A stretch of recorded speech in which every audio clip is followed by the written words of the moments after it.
The headline that should stop us in our tracks. A plane crashes in India. A hospital is bombed in Gaza. A highway overpass collapses during rush hour. In the same breath, we read about a heatwave scorching lives across South Asia or floods displacing people in Germany. And as if the planet itself weren't turbulent enough, there's always something else. Another act of terror, another war breaking open old wounds. We live in an era where crisis feels less like an exception and more like a rhythm. And in that rhythm, a pattern emerges. Disaster arrives, suffering spreads, and somewhere, quietly, a profit is made. That's the thread we are following today, because every crisis, natural or man made, now sparks a secondary market. Reconstruction, emergency contracts, price surges, security upgrades, digital surveillance. Behind every headline of loss, there's often a ledger of gains. This isn't a story about conspiracy, it's a story about incentives. And what happens when the worst moments for many become the best opportunities for a few. Welcome as you're listening to Thread by Thread, a podcast where each episode unravels a new thread, connecting stories of power, people, and the forces shaping our world. I'm Dheeraj Kumar.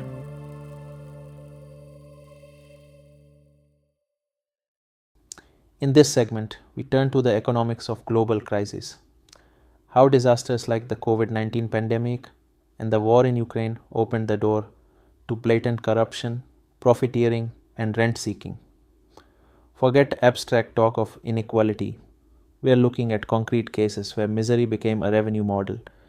It turns out that when trillions of dollars flood into emergency response and markets convulse, some people see not tragedy but opportunity. Let's start with the COVID-19 pandemic. Governments everywhere were under pressure to act fast, buy supplies, roll out aid, and that urgency often meant normal rules went out the window. In the rush, a lot of money stuck to the fingers of middlemen and insiders. One striking example came from the UK. The government created a so-called VIP lane for pandemic contracts, essentially fast-tracking companies with political connections. The result? Lucrative deals for cronies. Some of these contracts were later ruled unlawful in court, and for good reason. They weren't just expedited, they were wildly overpriced. An investigation found that suppliers in the VIP lane were paid on average 80% more per unit for protective equipment than other vendors. Many delivered substandard kit that couldn't even be used in hospitals, meaning hundreds of millions of pounds were wasted. In one case, a fashion company run by a ruling party donor suddenly landed £163 million in PPE contracts, charging double the going rate for medical gowns. Unsurprisingly, their profits leapt by 9,000% in the pandemic year.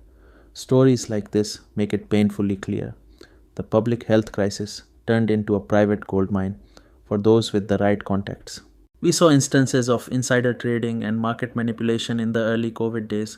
Remember how some US senators got caught quietly dumping stock after confidential briefings on the looming pandemic? Or how politically connected consultants were selling government officials on expensive ventilator deals? It was all part of the anyone for themselves mentality that crisis can ignite behind the scenes. Another arena was vaccine procurement. While health workers and elderly people waited anxiously for vaccines, some officials saw a chance for kickbacks.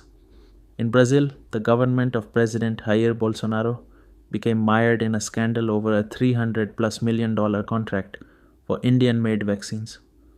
Whistleblowers alleged the deal was riddled with irregularities. Exorbitant pricing, rushed approval, money potentially greasing the wheels. The public outcry in Brazil was enormous, contributing to a swell of anger at how the pandemic was handled. And in the Philippines, a shadowy firm named Farmali, with ties to the president's associates, secured over $1 billion in contracts to supply medical kits. This tiny company delivered overpriced supplies and is accused of funneling proceeds into luxury real estate abroad. A Senate investigation there revealed how insider access turned emergency budgets into personal real estate investments. It's like a screenplay. Officials cutting deals in back rooms while hospitals plead for gear. Even outside government halls, profiteering thrived in the marketplace. Price gouging became commonplace. Entrepreneurs charging $50 for a mask or 10 times the usual rate for oxygen cylinders during India's COVID surge. Opportunists set up fly by night PPE companies and made a fortune delivering shoddy products. We also saw rent seeking in the corporate world. For example, private hospitals in some countries demanded enormous fees for ICU beds and critical medicines. And let's not forget how big pharmaceutical companies, while not corrupt in a legal sense, still profited immensely. Some would argue profiteered from publicly funded vaccine research, selling doses at healthy margins. The line between fair profit and profiteering blurred as the pandemic wore on. The war in Ukraine, our other case study, shows a similar duality of noble effort and nefarious gain. On one hand, nations united to support Ukraine. On the other, the chaos of war has enriched many players. The term war profiteer is old, but it's found new life in this conflict. Western defense contractors have seen booming demand. That's somewhat expected, but not always talked about is how that demand can incentivize certain folks to fan the flames. The longer a war drags on, the more missiles and shells need replacing. Someone's balance sheet benefits. We saw global arms companies' revenues jump significantly in the past year, partly due to the Ukraine war. Oil and gas traders also had a field day. When sanctions scrambled oil flows and Russia cut gas supplies, energy prices hit record highs, and trading firms made windfall profits. It's basic supply and demand, but when a handful of companies reap record billions while consumers suffer sticker shock at the pump, it feels like misery is being monetized on a grand scale. Closer to the battlefield, Ukraine itself has had to guard against corruption in wartime. The government in Kiev, eager to show its Western backers that aid isn't being squandered, has been cracking down on internal graft. Yet scandals emerged. Early in 2023, journalists uncovered that Ukraine's Ministry of Defense was buying food for soldiers at vastly inflated prices. We're talking $10 for an egg kind of prices, when eggs should cost a fraction of that. It appeared some officials and contractors were skimming off contracts for personal gain, even as Ukrainian troops and citizens struggled for survival. The revelation caused a huge public backlash in Ukraine, a country that has fought corruption for years, and led to firings and prosecutions. Think about the gall it takes to embezzle money meant to feed your army in a war for the nation's very existence. But that's the ugly reality. War can bring out profiteers just as it brings out patriots. So whether it's a pandemic or a war, the story repeats. Emergency measures create shadows where profiteers lurk. Huge emergency budgets, loosened regulations, frantic urgency. It's a perfect storm for rent-seeking behavior. Some actors were transparently corrupt, handing deals to friends and taking cuts for themselves. Others were simply savvy opportunists, exploiting market disruptions or privileged information to turn a profit. In all cases, money flowed into private pockets that arguably should have been used to alleviate suffering. As we reflect on these economic dynamics, one thing is clear. Crises reveal the cracks in our systems. They show who has insider access and who lacks accountability. And the losses aren't just measured in money, they are measured in erosion of public trust. When people see a politically connected few get rich off misery, it breeds cynicism that can outlast the crisis itself. In the next global emergency, and there will be a next one, the challenge will be ensuring that public coffers are guarded even under duress, and that urgent doesn't become a synonym for unchecked. If sunlight is the best disinfectant, crises are when we need transparency the most. Otherwise, the monetization of misery becomes a standing line item in the balance sheets of the corrupt.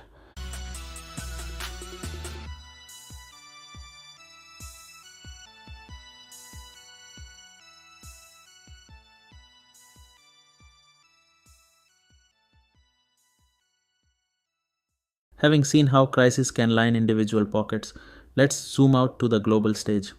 In this segment, we explore how states and powerful players leverage crises, essentially turning global emergencies into geopolitical currency. This goes beyond money, it's about power, influence, and sometimes indifference.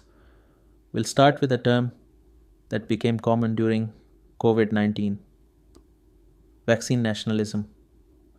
When COVID vaccines first rolled out, it was like a worldwide sprint, but it wasn't an even playing field. Rich countries had a head start and a much longer stride. They struck deals with pharmaceutical companies to buy up doses, often far more than their populations needed. By early 2021, the United Nations was decrying how wildly uneven and unfair the vaccine distribution was. Consider this: at one point, just 10 countries had administered 75% of all COVID vaccine doses globally. Meanwhile, 130 countries hadn't received a single dose yet. That's right, whole nations were empty handed, while a small club of others was swimming in vaccines.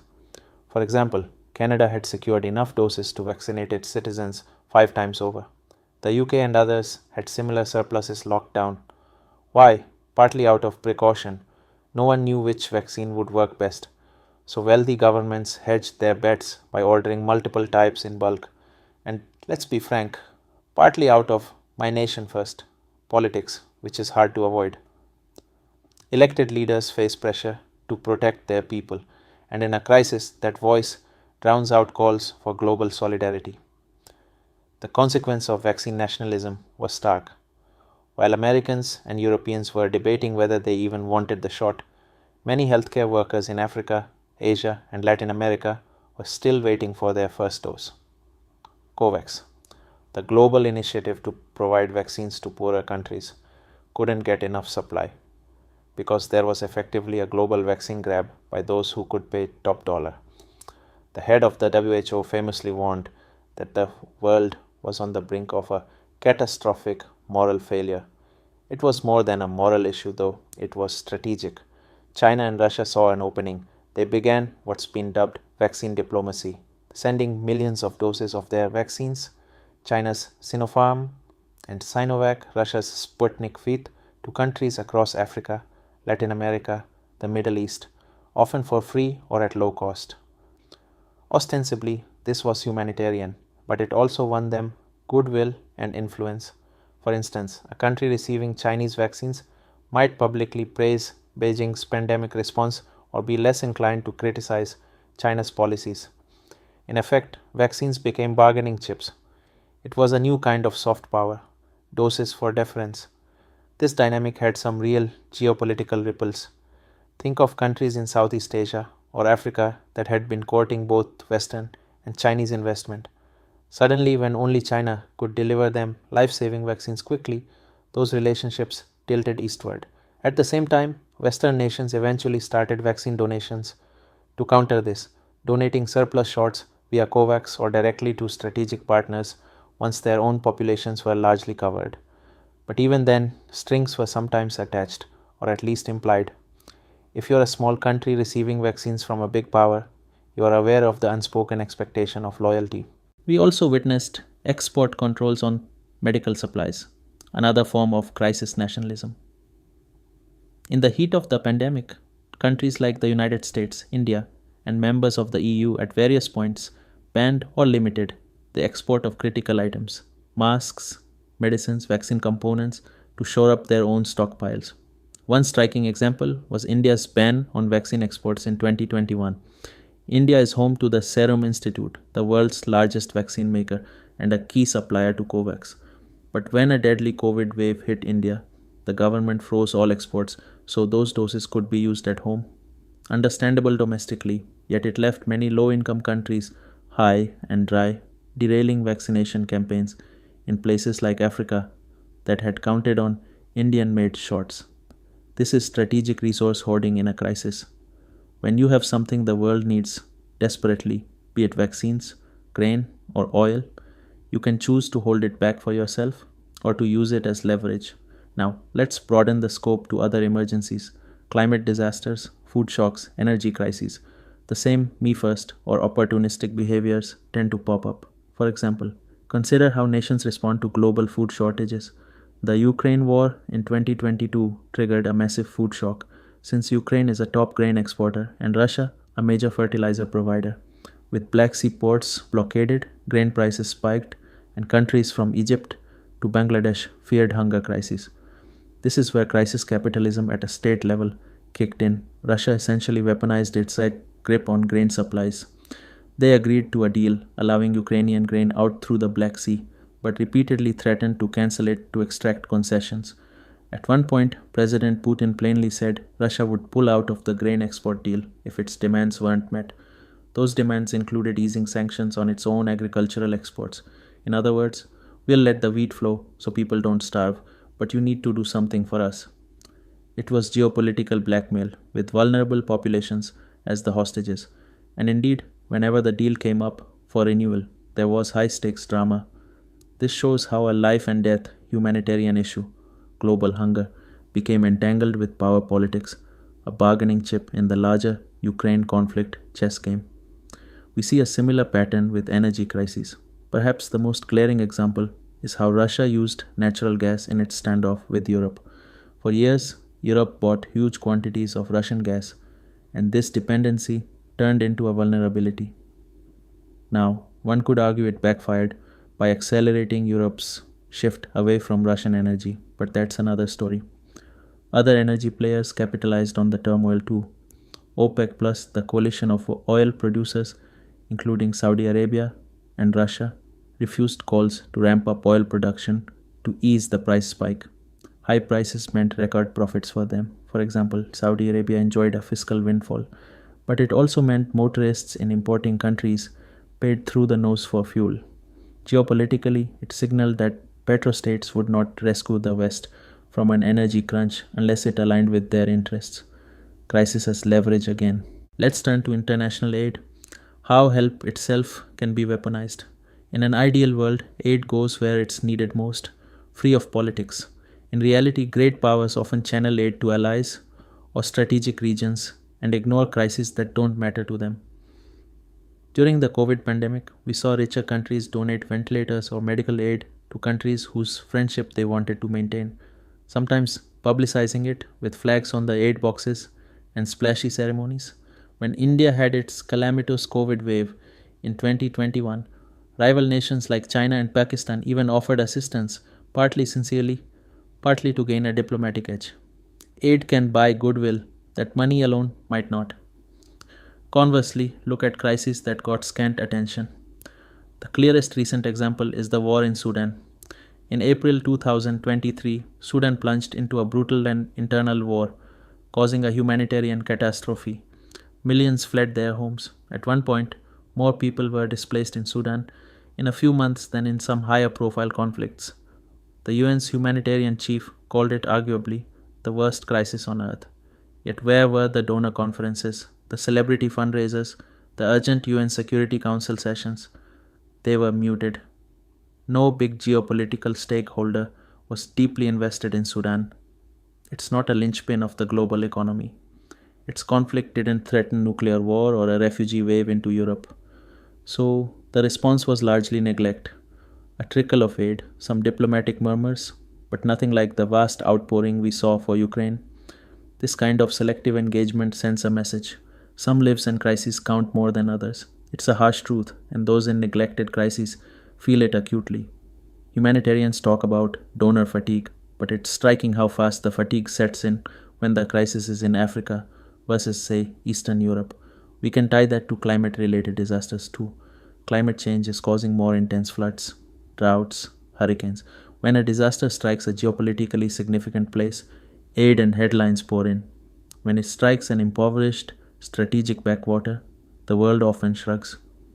In 2022, catastrophic drought hit the Horn of Africa, Somalia, Ethiopia, Kenya, putting 20 million people at risk of starvation. It was clearly linked to climate change, a crisis not of those people's making. Appeals went out for help, but as one joint agency report noted, by mid-2022, the aid appeal for that hunger crisis was funded at only 3% of its goal. 3%. At the very same time, European nations were spending billions to support refugees and reconstruction in Ukraine, a crisis closer to home and strategic interest. It's not that the Ukraine response was wrong, it was hearteningly generous. It's that the contrast laid bare a geopolitical truth. When crises occur in regions seen as strategically peripheral, the outrage, money, and action often lag far behind. Geopolitics also intrude in how aid is delivered. In war zones like Syria or Yemen, powerful countries have used their UN Security Council veto or on the ground clout to decide who gets aid. Russia, backing Syria's government, pushed to shut down cross-border aid corridors into rebel-held areas, forcing almost all relief to go through Damascus where Assad could control it. Essentially, if you were a Syrian civilian on the wrong side, politics determined whether you got food that month. In Yemen, the Saudi-led coalition and the Houthi rebels have both at times blockaded aid to cities as a tactic, literally using hunger as a weapon. These are extreme examples, but they illustrate the point. Aid is not always impartial in practice. It's entangled with the agendas of those who hold power. Finally, consider how crisis can be manufactured or stoked as leverage.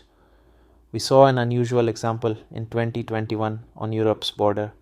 Belarus orchestrated a migrant crisis by funneling desperate Middle Eastern migrants to the Polish border, basically using human beings as pawns to put pressure on the EU, retaliation for sanctions. People fleeing war and poverty were promised an open path to Europe, only to be trapped in a freezing forest borderline, a cynical, geopolitical move exploiting misery. It's a stark reminder that in the ruthless arena of international politics, even human distress can be weaponized if it serves a regime's tactics. As we wrap this segment, the overarching theme becomes clear. Global crises are mirrors. They reflect the priorities and values of those in power. During COVID-19, that mirror showed nations hoarding vaccines and jockeying for soft power. In climate and food crises, it shows a scramble for resources and a willingness to let some drown while saving others. In wars, it shows both the profiteer counting dollars and the strategist weighing human lives against political gains. This isn't a feel-good realization, but it is an important one. If we ever hope to respond to global emergencies more equitably, we have to first acknowledge these hard realities. Crises will always be exploited by someone. The key is limiting the damage of that exploitation. Transparency, international cooperation, and holding actors accountable can shine light on the shadow deals and force action even in unstrategic crises. Perhaps the next time a pandemic strikes or a climate disaster unfolds, the world can respond with a little less profiteering and a little more genuine solidarity. Otherwise, the monetization of misery, whether by price gouging merchants, corrupt officials, or cynical governments, will continue to be the sour subtext to every major tragedy. That's another thread pulled, but the fabric still tangled. If you found something worth thinking about, consider following the show and sharing it with someone who might too.